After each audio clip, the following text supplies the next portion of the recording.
How's it going, everybody? Ross here. Well, second weekend of the 2024 NASCAR season. Oh my God, the Cup race. We'll get to it in a second. So first off, the Craftsman Truck Series race. My boy, my favorite driver, Kyle Busch, won the truck race. Pretty boring. Lots of single file racing. Ty Majeski ends up second. Corey Heim in third. Taylor Gray in fourth. Nick Sanchez in fifth.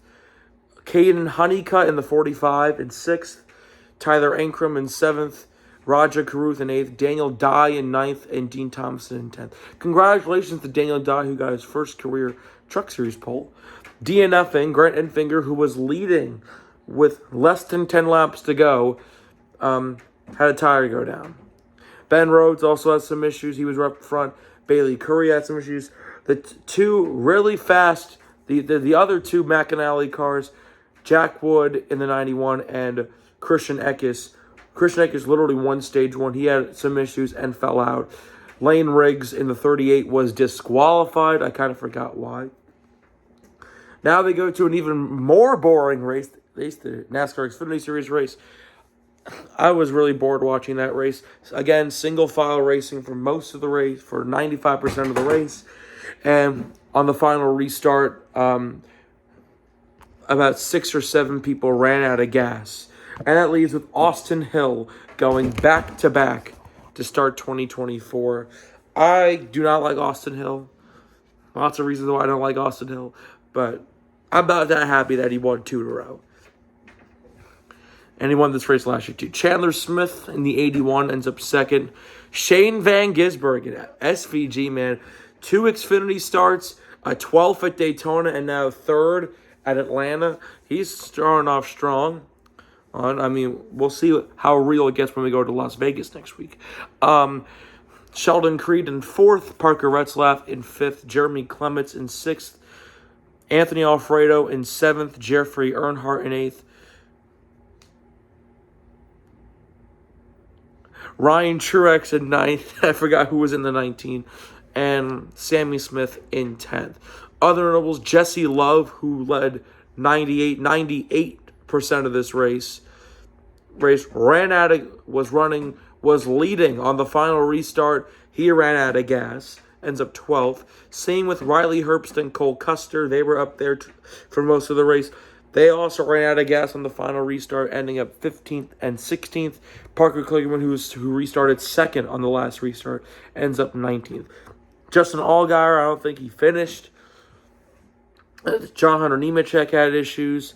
And Josh Williams in the 11 and Jordan Anderson both correct. Now we get to the big boys. The Cup race. Oh my God. The Ambetter Health 400. That was one of the best races I have ever seen in my life. I have to go through a run through this. There was a crash on lap 2. Taking out Josh Williams, who was in the 16 for calling this week. Noah Gragson, Zane Smith, Christopher Bell. Also had Tyler Reddick and Alex Bowman involved. And Christopher Bell. I think I said him already. And yeah, it was already a fun start. Kyle Busch and Kyle Larson were swapping through the lead. Michael McDowell, who also collected his first career pole, congratulations, won stage 1. Kyle Busch and Kyle Larson kept slingshotting each other for the lead. It was fantastic. Second stage brought Joey Logano up towards the front. Same with Austin Cindric, Mark Truex Jr., and Todd Gilliland. Wow. Todd Gilliland led the most laps today. He led, I think, maybe 60 laps today. There was almost, I think, 50 lead changes today. But yeah, Todd Gilliland was up there. Austin Cindric won stage 2 on the last lap of stage 2. Joey Logano Rex, hurting my fantasy. Collecting Chris Buescher and Denny Hamlin, who was also in another wreck earlier in the race. And somehow Denny Hamlin stayed up towards the front. Then Martin Truex Jr. and Kyle Larson came out to play. Hey, Brad Keselowski was up there.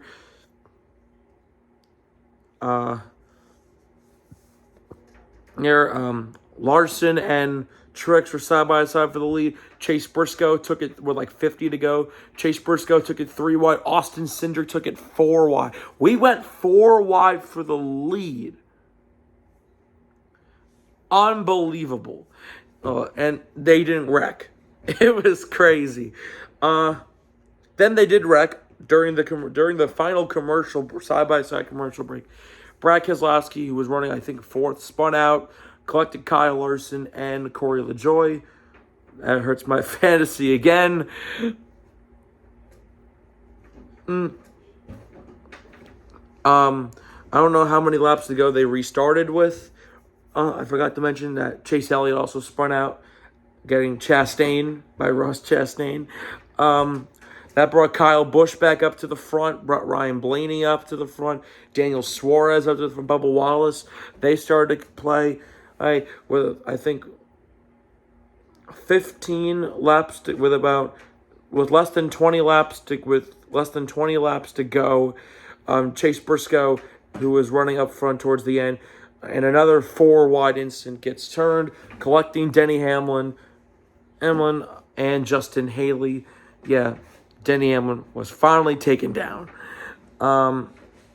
Then restart with like 15 laps to go. And then Josh Berry wrecks. Josh Berry wrecks out of the race. Todd Gilliland has to pit because he has some sort of problem.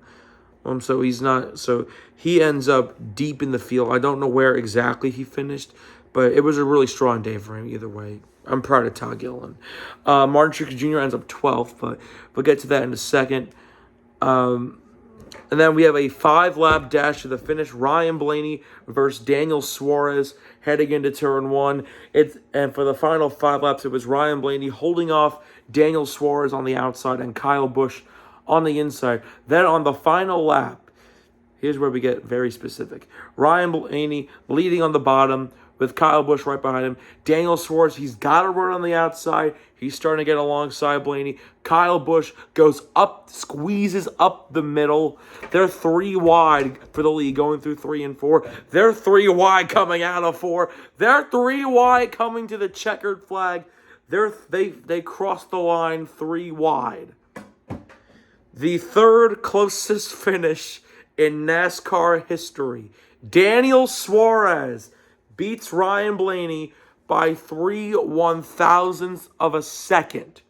Kyle Busch, once you saw the photo finish, it didn't look like Kyle Busch was as close as Blaney and Suarez was. So he ends up 3rd, but holy shit! Daniel Suarez, man, after missing the playoffs last year in race 2 of the season, locks himself into the playoffs. Austin Cindric had a strong race, ends up 4th. Bubba Wallace ends up in 5th. Ricky Stenhouse Jr. in 6th. Ross Chastain in 7th. The only person that in my lineup that did well. Michael McDowell, the pole sitter, ends up 8th. Chris Buescher in 9th. Ty Gibbs in 10th. This was a 10 out of 10 already. It was, with the way they were racing, I was saying with like 40 to go, this race was already a 9 out of 10, better than Daytona. But then that photo finish made it even better. 10 out of 10 in race number 2. I don't know if anything can top that. And in the words of Mike Joy and DW, have you ever? No, I've never. In my 7 years watching NASCAR, I've never seen that before. But I'm happy I did. I'm so happy for Daniel Suarez. I like Daniel. Daniel Suarez is one of my favorite drivers. He sent me a birthday message a couple of years ago. He sent me a birthday cameo. It was great. Tune in next Sunday. NASCAR will be racing at Las Vegas Motor Speedway. This is the mile and a half where we actually get to tell who is going to be strong for most of the season. Because Daytona and Atlanta are super speedways. Las Vegas isn't.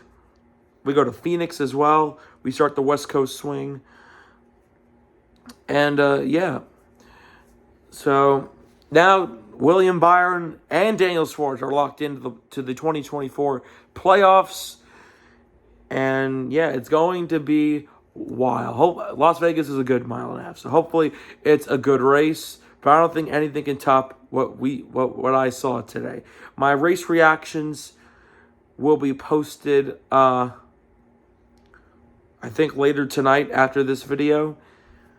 And yeah, this is Ross Belkin signing off after a photo finish at Atlanta. See you guys next weekend when we talk about NASCAR in Las Vegas.